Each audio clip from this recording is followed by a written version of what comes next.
Salut à vous les cliquets, c'est Mandouchoute.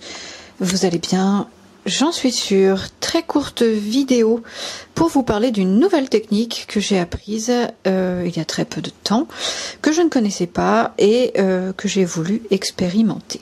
Celle de la photo avec des gélatines. Alors c'est super, mais c'est quoi une gélatine ?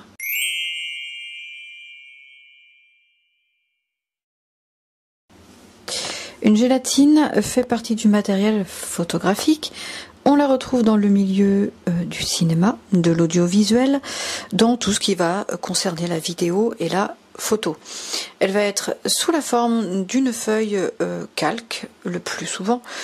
Vous la trouverez ou soit libre ou soit en matière collante, colorée évidemment, et faite d'une matière très souvent ignifugée, donc très résistante à la chaleur. On va voir pourquoi tout à l'heure.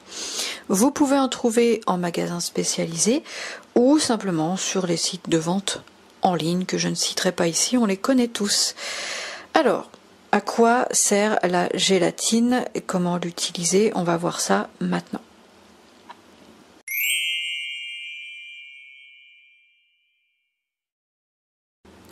La gélatine, elle est utilisée comme filtre.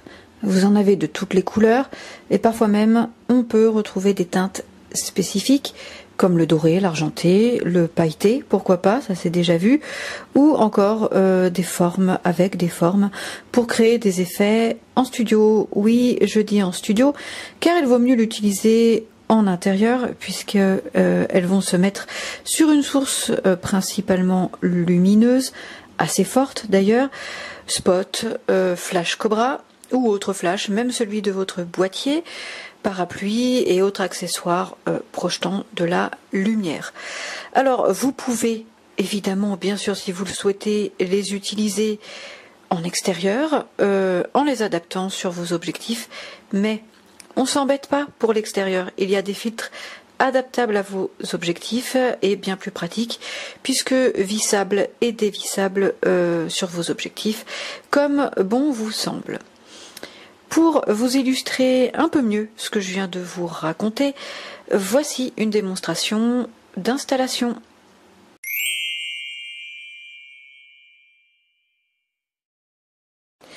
Pour commencer à installer votre gélatine, eh bien, il va vous falloir une source lumineuse, donc là, un flash Cobra par exemple, votre paquet avec vos gélatines et votre support à gélatine. Une fois qu'on a tout son matériel et qu'on l'a bien vérifié, on va donc allumer le flash Cobra. Le flash Cobra, il a deux modes. Il a le mode esclave et il a le mode maître. On va pouvoir le mettre en mode esclave. On va donc pouvoir choisir aussi la feuille de gélatine qu'on souhaite, la couleur qu'on souhaite, et on va pouvoir utiliser le support à gélatine pour évidemment la mettre dedans et pouvoir le mettre sur le flash Cobra. Pour un flash Cobra, préférez plutôt effectivement les feuilles plutôt que les gélatines collantes. Alors, où mettre sa feuille de gélatine? C'est très simple, vous allez le mettre sur la vitre de votre flash.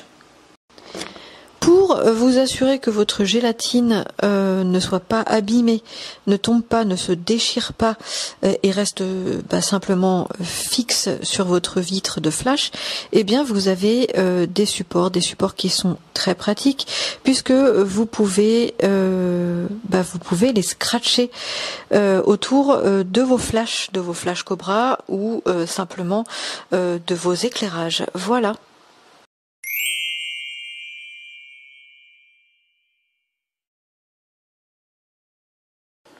En ce qui concerne l'entretien de vos petites feuilles de gélatine, il n'y a pas grand chose à faire si ce n'est prendre grand soin de votre matériel. Je vous ai présenté à l'instant le support à gélatine qui fait office aussi de rangement puisque vous avez 2 petites pochettes pour y déposer vos feuilles. Si toutefois vous avez des traces de doigts sur celle-ci, ça peut arriver, eh bien vous prenez simplement un petit chiffon, voilà, tout simple, pour les nettoyer. Pour les rangements, eh bien vous avez simplement le support que je viens de vous présenter à l'instant, le support qui a 2 pochettes pour que vous puissiez mettre vos feuilles en toute sécurité, déjà pour ne pas les perdre et puis pour ne pas les abîmer, ça c'est sûr. Et vous avez aussi toutes sortes bien de housses, etc. Voilà. Les cliquer, cette courte vidéo est maintenant terminée. J'espère qu'elle vous aura un tant soit peu servi. Je vous dis à très bientôt dans une prochaine vidéo qui sera consacrée au flash, voilà, le travail au flash. Je vous invite à vous abonner si ce n'est pas déjà fait, sur ma page Facebook, sur mes réseaux sociaux, sur YouTube, on n'est pas beaucoup, venez vous abonner, c'est gratuit, c'est sympa.